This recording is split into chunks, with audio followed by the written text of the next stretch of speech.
আসসালামু আলাইকুম।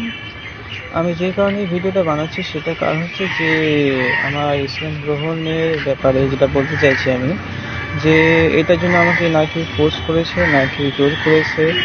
আমি স্বইচ্ছায় বুঝে শুনে, এবং আমার বয়স 18+। তো ভারতীয় সংবিধান অনুযায়ী যে কোনো ব্যক্তি, যে কোনো সুস্থ মস্তিষ্কের মানুষ তার নিজ ইচ্ছায় ধর্ম গ্রহণ করতে পারে, এবং এই জন্য আমি অনেক পড়াশোনাও করেছি এবং পড়াশোনা করার পর আমি সেটা ইসলাম গ্রহণ করেছি।